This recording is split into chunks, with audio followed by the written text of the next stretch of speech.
Hey there, Icarus here, and welcome to my thing about stuff that I played. I haven't really nailed down the format yet, have I? I'm still feeling my way through. But in any case, let's get down to brass tacks.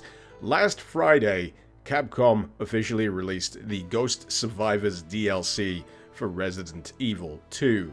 Not only that, but it was free DLC, meaning that you don't have to pay them a penny. I know, it's a novel concept, isn't it?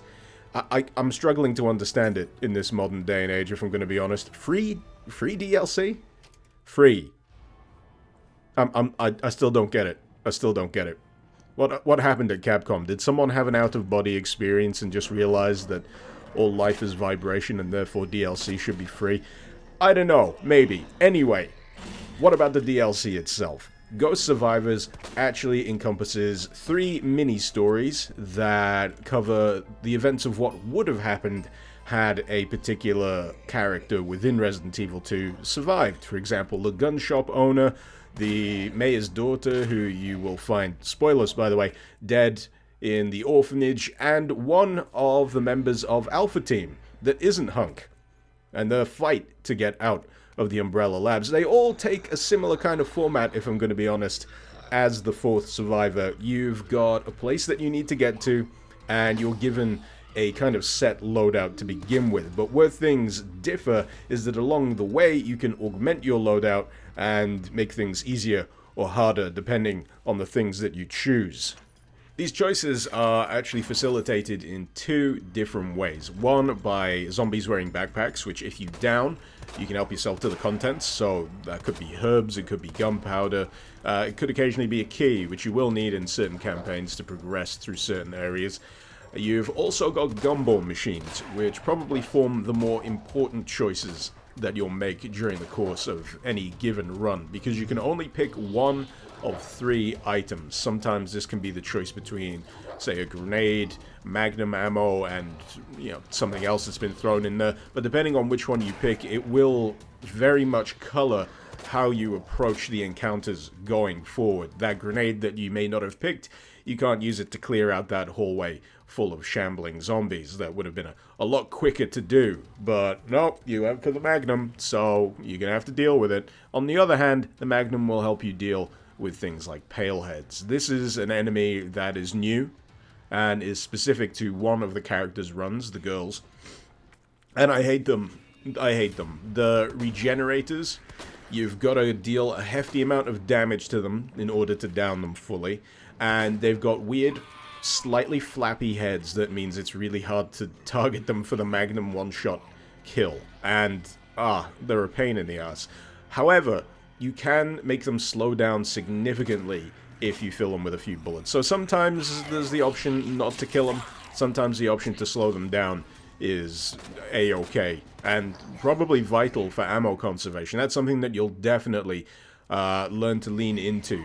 Not every fight needs to be picked, as you may have already guessed through the course of the regular Resident Evil 2 campaign. Sometimes it is better to flat out avoid and save those bullets for the absolute deluge that you're going to have to deal with at the end of each of these campaigns. And that seems to be how a lot of them wind up. The final section for each of these always seems to be an absolute onslaught, like a narrow corridor full of enemies, or just something big and annoying for you to have to deal with.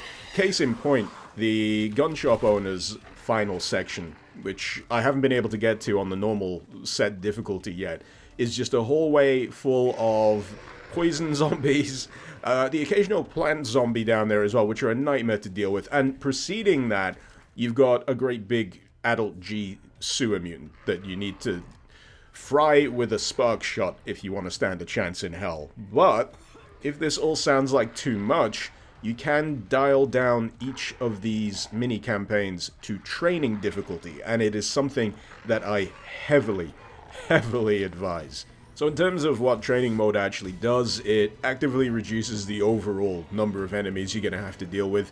In some cases, taking away the big fat annoying enemies from certain parts of these scenarios, and gives you a much better chance to get a feel for the route, figure out what you need to plan for, and generally look at all those choices from those gumball machines that you find along the way, so you'll know what you're gonna have to play with ahead of time.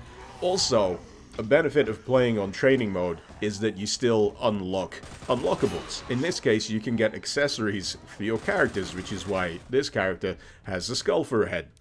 This was an intentional choice. This was not forced upon me. Various things include unicorn heads. You can have a head like one of the creatures out of Resident Evil 7, but my particular favorite is the one that I got for the 4th unlockable mini-campaign here in Ghost Survivors, which is a raccoon for a hat. A live raccoon, as far as I can tell, with a sweet neckerchief and a swishy tail.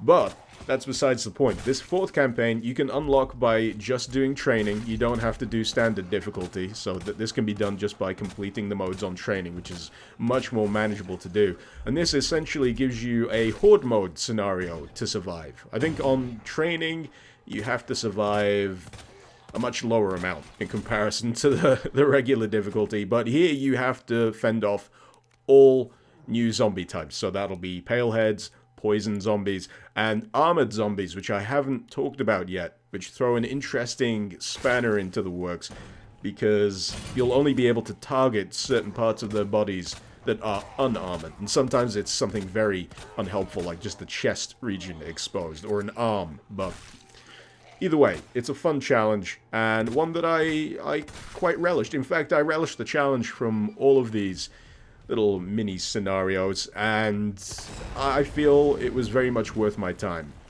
Still shocked that it's a free DLC. It's just not usual in this day and age, but I would heavily advise it if you're itching for an excuse to pop Resident Evil 2 back on.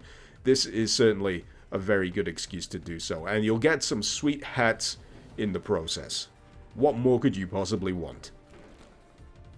So something else that I checked out fairly recently was a game by the name of Bright Memory, and at this point it's nowhere near anything you'd regard as a full game. It's essentially a paid demo at this point, and the payment is helping to fund the one-man development team behind this. And if I had to describe what the hell is going on in Bright Memory, I would have to just bow out, because I have no clue what the hell's going on here. There's a portal, you get sucked through it, you end up in Fantasyland, there's lions with turtle shells on their backs. I don't know. I stopped asking questions. I stopped asking questions, and I chose instead to focus on the combat, which is really what Bright Memory is trying to bring to the forefront, it seems. It's an interesting mix, fusing elements of, I'd say, Devil May Cry, Bulletstorm, and Dark Souls, and it doesn't quite gel. As far as proof of concepts go, I'd say the concept here isn't quite proven yet. It's going to require more work. It really is. The encounters with enemies just become an exercise in spamming the button that makes them all fly up in the air whenever it's recharged, and shooting them some more, or slashing them with the blade. That's occasionally nice.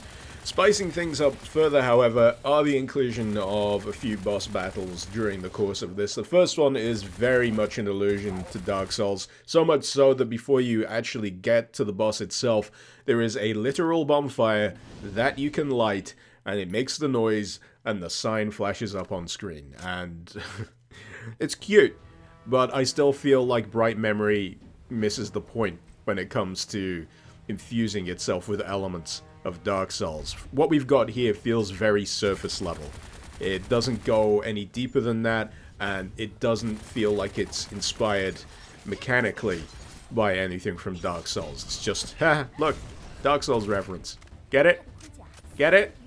So, as you can imagine, on first impressions, I'm not really all that impressed. If I'm gonna be honest, it feels like a game that would play immeasurably better in third person. I like the idea of making it a first person thing with all these movement mechanics and these special abilities that you can unlock. That's a nice idea, but yeah, the implementation so far is just a bit lacking. So, yeah, I can't with good conscience recommend that you give this one a go. I mean, I picked it up thinking that I was maybe going to discover some hidden gem buried away on Steam, but Turns out not quite to be the case.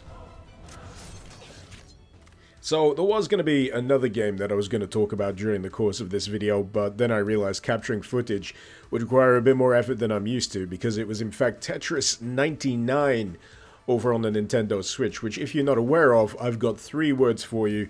Tetris Battle Royale. Tetris Battle Royale. I honestly don't think I need to say any more than that. I've lost many hours to this since I downloaded it pretty much last night, so it's a very late inclusion in this video, but it is hideously addictive. There is just something very spicy about being able to screw over other people playing the same game of Tetris as you by making rows and various assorted Tetris-based tricks. But yeah, if you've got a Switch, it's free to play. Granted, you'll need an online pass, but judging by the amount of fun that I've had with it myself, I would heavily recommend you give it a shot.